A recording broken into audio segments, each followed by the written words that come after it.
그 산소를 발견했던 그 라바즈 부인이라던가 아니면 볼로냐 같은 경우는 좀 자유로웠습니다. 대륙이나 영국 같은 경우는 사회 분위기가 좀 더 보수적이어서 여성이 학문에 진입하는 걸 좀 더 꺼려했던 분위기였던 반면에 볼로냐는 여성들이 이미 그 당시에 대학에 입학해서 교수 활동도 하고 직접 실험도 했던 적이 많았어요. 그래서 이탈리아 볼로냐에서는 라우라 바시나 마리아 가에타나 아니에시 같은 사람들이 직접 뉴턴의 물리학을 학교에서 학생들에게 강의하고 학술 회의에도 나갔다라는 기록이 남겨져 있습니다. 네, 넘겨주세요.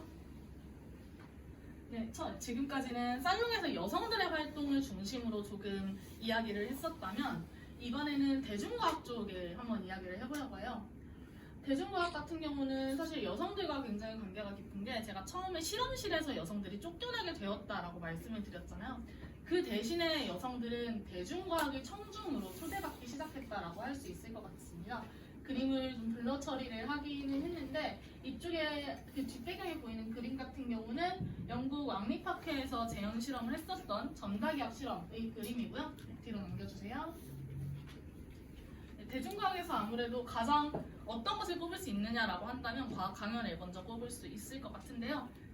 17세기 후반 정도가 되면 장 앙뚜안 놀레 같은 왕립 학회에 있었거나 혹은 훅처럼 학회에 있다가 나왔던 사람들이 직접 강연회를 열고 런던 등지에서 사람들을 초청하면서 과학 쇼를 선보이기 시작합니다. 현재 제가 나갔었던 대회인 페임랩의 모티브가 되는 패러데이 강연, 크리스마스 강연도 이때쯤에 시작이 되었었고요. 이때쯤이 되면 기록상으로 써있는 게 이때는 여성들과 어린이들이 앙뚜안 놀레 같은 학식 있는 사람들의 강연에 가서 직접 실험을 하거나 과학의 청중으로 초대받기 시작했다라고 해요. 이때는 여성들과 어린이들이 직접 실험에 참여했다라는 기록도 상당수 보이고요. 그리고 이뿐만 제가 어떤 기록이었는지 지금 명확하게 기억이 안 나는데 여성들이 직접 강연에 지금은 다 이렇게 앉아있는 모습으로 나오지만 약간 체험형 전시라고 할 수 있는 그런 전시에서도 참여했었다라는 기록이 나와 있습니다.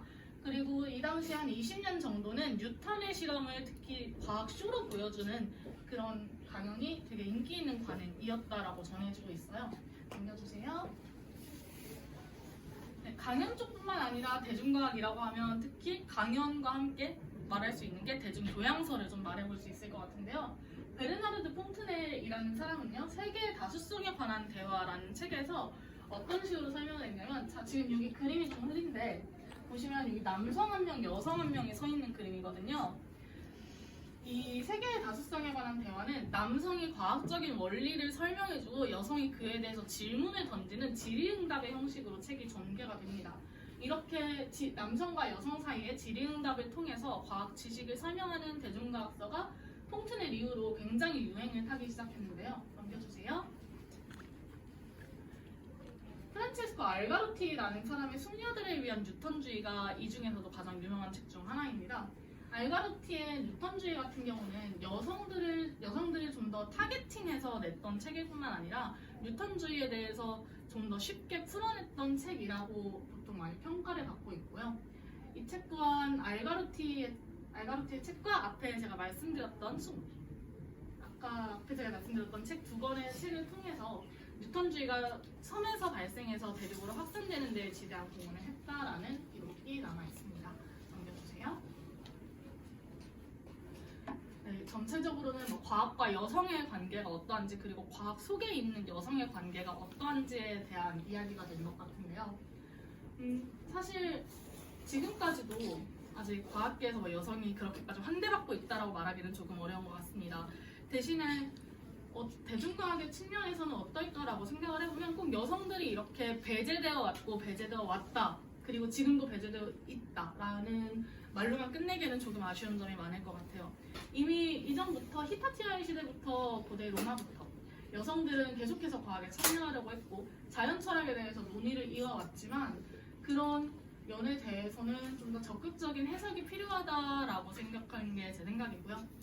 그래서 저는 과학과 여성이라고 일종의 동치 관계로 보기보다는 과학 속의 여성이라고 말하는 게 좀 더 적합하다라는 생각을 하고 있습니다. 네, 넘겨주세요. 그래서 글쎄요. 이 강연을 통해서 여러분들께서 뉴턴이 살던 시대뿐만 아니라 좀 더 많은 시대들에 살았던 여성과학자들의 이야기에 관심을 가져주시기를 바라면서 강연을 마치겠습니다. 감사합니다. 저희 인스타 라이브로 보시는 분들 저희 인스타 라이브로도 질의응답 받으니까요. 궁금하신 점 있으면 댓글로 알려주세요. 네, 혹시 질문 있으시면 질의응답 받겠습니다. 그리고 이 QR코드는 제가 지금 운영하고 있는 제 글 올라가고 있는 포스타잇 링크니까요. 많은 구독과 관심 부탁드리겠습니다. 질문 질문 있으신 분 있으실까요? 있으실까요?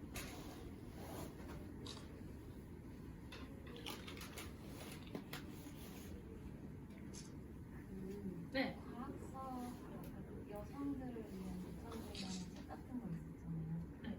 그런 책이 나올 때 사회 분위기는 약간 어땠는지 그런 자료가 나와요. 숙녀들을 위한 뉴턴주의가 나오던 시대가 딱 과학이 본격적으로 뭔가 사회와 연관을 맺기 시작하면서 그런 과학을 내가 어떻게 사회에 말해야 되고, 왜냐면 과학은 펀딩을 받아서 굴러가는 활동이잖아요.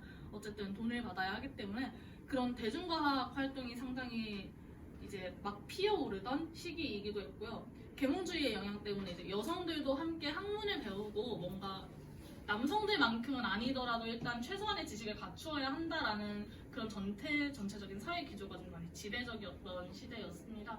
그래서 알가루티의 책뿐만 아니라 당시에 여성의 공식적으로 뭐 대학 입학은 막혀 있었지만 뭐 가정교사를 초청한다던가 하는 식으로 여성들이 과학에 대해 배웠다라는 기록이 많이 남아 있고요. 샤틀레 후작 부인 같은 경우에도 이제 학교에 입학할 수는 없었지만 공식 교육을 떠나서 가정교사를 직접 초빙해서 과학 수업을 듣는다든지 하는 식으로 당시 여성들이 많이 학문을 향유했다라고 기억에 남아 있습니다. 네, 감사합니다. 다른 질문 있으실까요?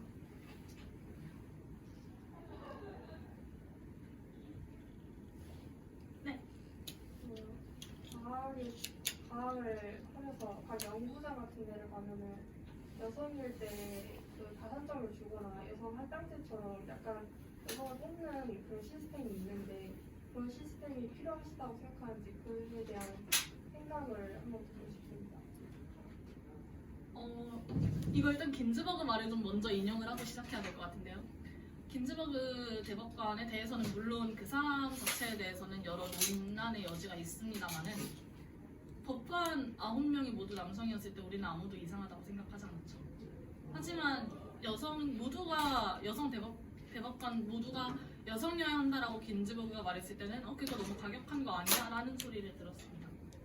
하지만 당연한 거잖아요. 여성이든 남성이든 어떤 일을 할 수 있는 능력은 평등하게 있고 저는 그거에 대해서는 이견이 없다고 생각하는 축이거든요. 여성 할당제 같은 경우에는 일단 법적으로 필요합니다. 일단 그건 과학계 자체의 사회 분위기가 그렇게 아직까지도 뭐 과학계뿐만이 아니라 모든 학문 분야가 그렇습니다만은 아직까지 뭔가 일과 가정의 양립이라기보다는 뭔가 여성은 가정과 양립해야 되지만 남성은 뭐 일만 해도 그렇게까지 상관을 하지 않는 분위기가 아직도 지배적이고요. 그렇기 때문에 법적인 제도를 통해서라도 그런 여성이 좀 더 일할 수 있게 만드는 규제가 필요하다고 생각하고요. 혹시 그 다음 질문 뭐였는지 한 번만 더 말씀해 주실 수 있을까요? 그게 필요하다고 생각하는지에 대한 질문이었어요. 네. 저는 필요하다고 생각하고 지금의 비율보다 훨씬 더 많이 필요하다고 생각합니다. 네, 감사합니다.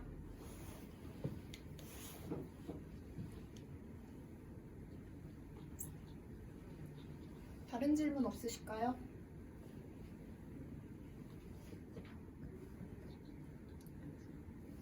인스타 라이브 질문 없으실까요? 질문 없어요. 없어요? 네. 네, 그럼 이것으로 마치도록 하겠습니다. 감사합니다.